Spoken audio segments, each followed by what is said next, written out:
again. Here's another one. I've run a lot of the lighting cables around, and my view of what I'm going to have ultimately, you know, where, etc. Like I was talking about the fridge and shit like that, is changing daily almost as I'm trying to work out how to do things, then realising I can't do it that way, so I'm adapting. I was going to have a wall unit, you know, a kitchen wall unit top, base unit at the bottom, which I'm still having the base unit. However, it's kind of useless and pointless because I wanted to put spirit bottles on and things like that. So I'm just going to have, I've looked online, and there's a sort of random shelf system looking quite nice, all in black gloss, etc. I can't hang shelves with expensive glass bottles off a piece of plasterboard. Well, I can. There's some decent fittings around now, but really. So the OSB that I've used around is people next door wondering I'm talking to myself. Yeah, the OSB that I've used for the surround is going to be ideal for putting in what we call pattresses at the back. If you've got to hang a wall hung sink, basin, that kind of thing, you normally put a timber pattress into the panels, or cover the whole wall, which is, if you have a timber frame, like a kitchen department, you have the whole wall, you might as well just timber frame a lot, then plasterboard what's left.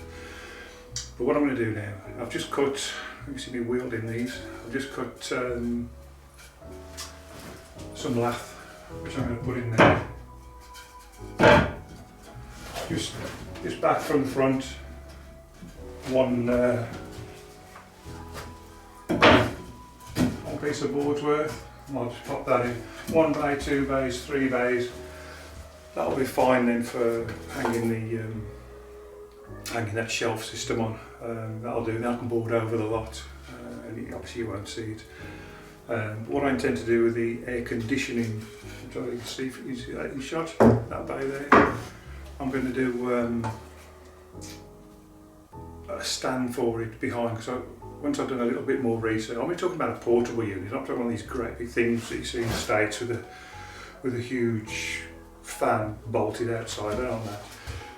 The portable ones, you know, a duct from a tumble dryer, an old-fashioned tumble dryer, not the obviously before condenser dryers. You used to have this flexible plastic and wire duct that you should put out the window.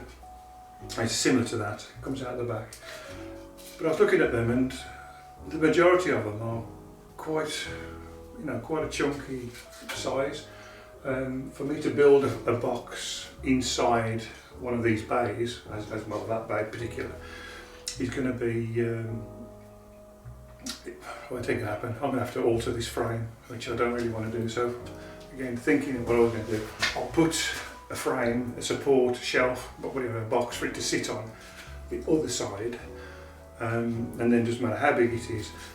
And then once it comes to the front, I'm going to put a grid, a large duct, purpose-built, just a duct cover really. Put it on the front of there, and that'll be nice. I might have to just seal around the top of the unit behind the scenes, as it were, to create a seal so the cold air doesn't just start wafting all the way around in there. Make it a bit more efficient, but that's what I'm going to do. Put these on in those 3 bays, give myself some support for the shelves. It means they're carrying £30 bottles of spirits, and plenty of them, hopefully. I'm not going to box that in anymore, because I'm going to put the aircon behind it. I'll make a stand when I get it, so I know what size it's going to do. And then, so in a nutshell, just behind the grid is going to be the blower of the aircon unit coming out behind the scenes, ducting out the wall, which I may go sideways now instead of straight out the back. Like I say, it'll probably change again. It's changed God knows how many times for this. Got some cabling, some socket cabling, because I'm going to have a socket here, because now I think I know what I'm going to do. The small fridge is going to go this size, so I've got I'm going to have a large fridge which is full under cupboard, full under worktop height. It's like the size of a base unit, and that's going up that end. On top of the worktop I'm going to have the small fridge. They're all glass fronted, they'll be quite nice, all black as well, should be nice. The base unit, that'll come when it comes. Instead of matching the top, so we've got shelves. Over that end I'll have a microwave, so we can end up with sockets here for the small fridge, socket over there for microwave and kettle, etc. Coffee maker. So that's all that sorted. I'm going to put two fuse spurs there. One basically going to a plug down in the cupboard, which will go the power to the fridge, so it'll be controlled from up here on and off if ever I need to. And in the back, around in the store, there'll be another plug for the aircon, and a spare. Obviously, there'll be a spare in both. That was the one in the cupboard's going to be much use, but there might be a bit of use in there for one, perhaps. I've ordered a box of 10 fancy black, sort of deco style, polish, gloss black switches, plugs, dimmers, etc. for in here. So I'm going to sort a destination for 10. You say it sounds a lot, 10 plugs, but I bet we use them. But anyway, that's one thing. So obviously including the TV, there's a couple of high level ones as well. So yeah, so that's what I'm going to do now. I'm going to pop these on and off we go.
Regarding cable, if I show you that, you can guess where I'm going with this. Yeah, I run out, didn't I? So I'll try and run through what I've done so far. To be honest, it's confusing me, so I don't know what chance you're going to have. We ran through the lights yesterday, which right, so we've got the socket, the 2.5mm. We're going through down there. This is the feed coming in. So we've gone to the microwave socket, across to the small fridge socket, and then we come into the first of the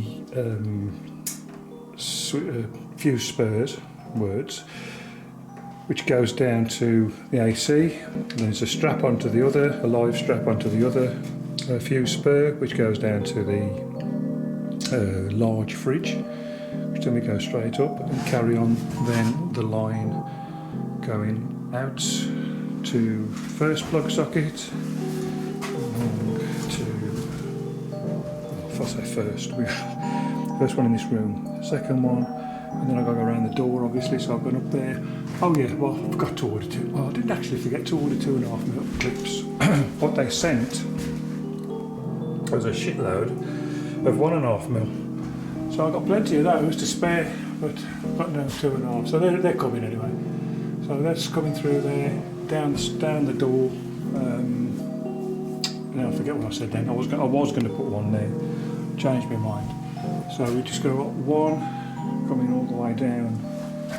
There's the line carrying onto that one.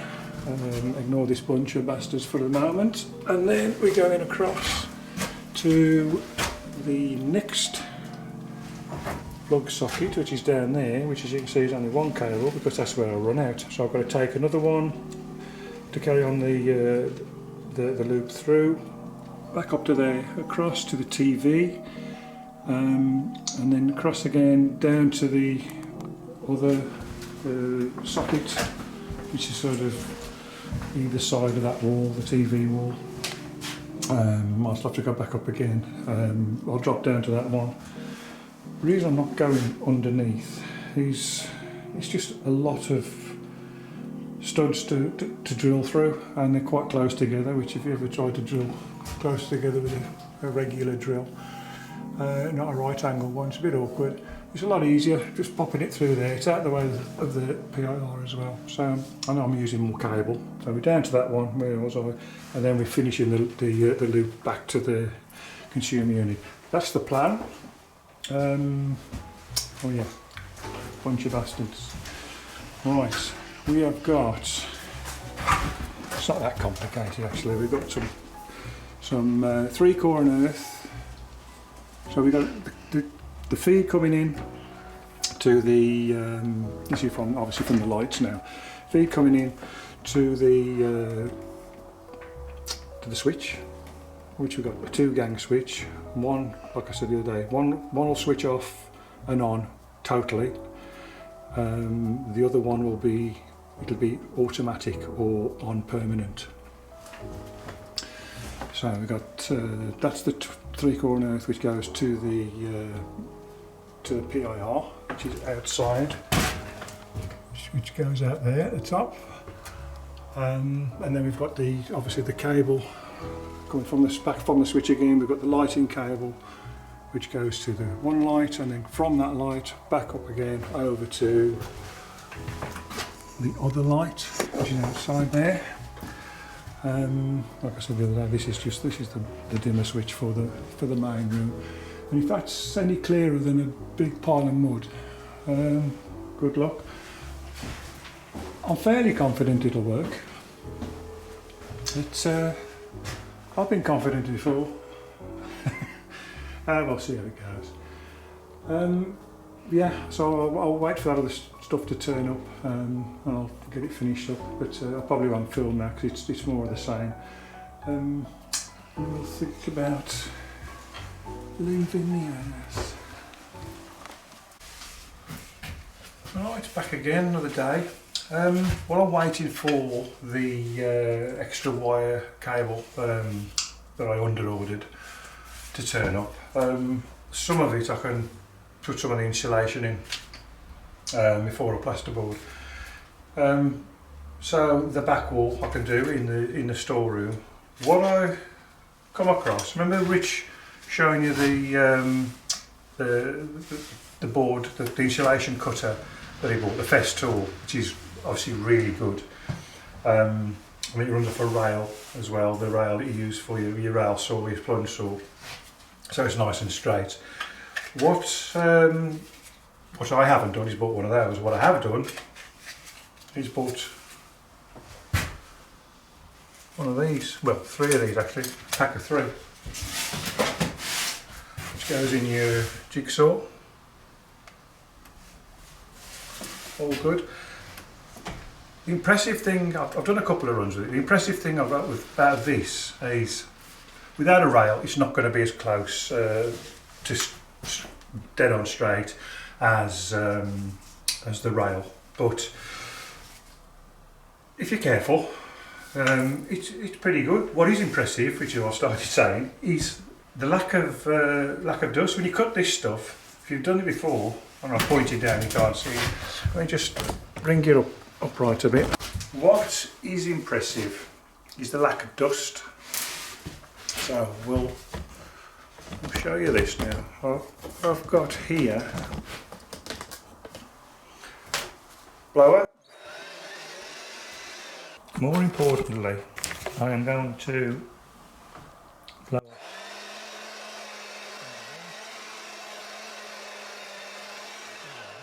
absolutely spotless.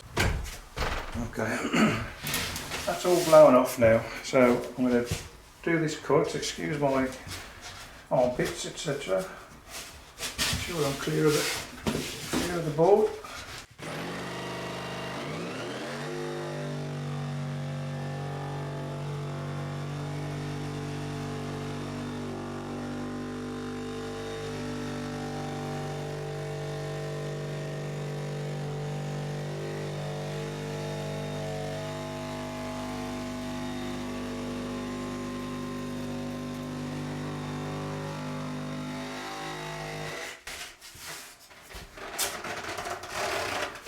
Now, it's up to you, but it's a nice straight cut, yeah, nice square cut.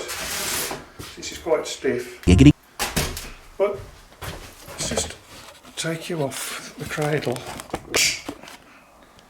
You saw that unbroken. That's the amount of dust. Look at the floor.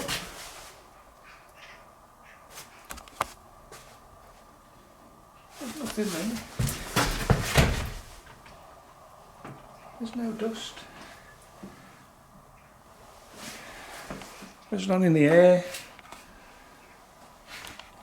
Wonderful. Right, it's to be a bit of a mix-up day today. Well, the next few days. As you can see, I've got some insulation in the back, which you saw me cutting yesterday.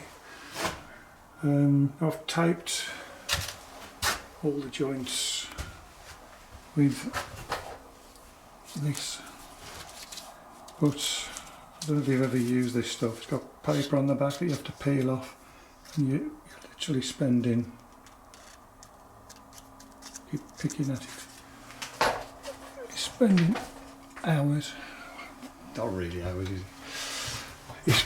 You're spending valuable time anyway. It must add up to hours over a day. Picking and flicking at it, trying to get the backing paper off. You can buy it without backing paper, but I didn't. So there you go. I keep looking for it, to be fair, but I can't find it. Anyway, getting back into character. This wall, we're in the cupboard, in the storage area. This wall is going to have shelves on across there. Which is where the consumer unit's going up there. So what I'm going to do is just put the remainder of OSB I've got left, so that larger piece, almost a full board, is going to go up there, and I'm going to piece up with the rest of the scraps I've got down the bottom, so plasterboard over the lot. This tape, switching backwards and forwards, this tape is acts as a vapour barrier. You don't need to buy separate vapour barrier, providing you're quite vigilant with covering your gaps in. I've only done down to there because I'm going to throw this board up in a sec. I'll finish that off in a minute. So we'll get that sorted. I did get the cable that I was waiting for, but I didn't weigh enough because I forgot. It's all about the heater being on its own fuse. So the heater's in, heater's the red one, well, 2 reds. So that's going up there, all across there and down to, that's where the panel heater is going to be. Well, that's the latest incarnation. I mean, it was going right onto the wall, but so as we got now, we've got a plug that's just out of the window, a plug just this side of the window. We've got 2 plugs behind the TV, which is obviously going there. All light either side of the TV. So the heater's at the bottom. I think we're all pretty much done now. All the cables in for the PIR and the outside lights. I think we're all good to go for cable, apart from, like I said, that plug has just got to, I didn't say it, I'm saying now, that plug's got to be run from there back to the loop, back for the rest of the ring coming into the consumer unit, which I've ordered, and I'll sort that sooner or later, I guess. Oh, yes, deep joy. What also has happened is the cladding has turned up. It's took me a long while to bring that up. It's not light. Oh, hello. You alright, baby? What are you doing there? And how did you get in there? Hello. Yeah, that's all good. So we'll get that sorted soon. The lath's already there. There's packs of lath. And we'll get that sorted. Right, let's pop that bit of board on. Well, I changed my mind again. There's a new one.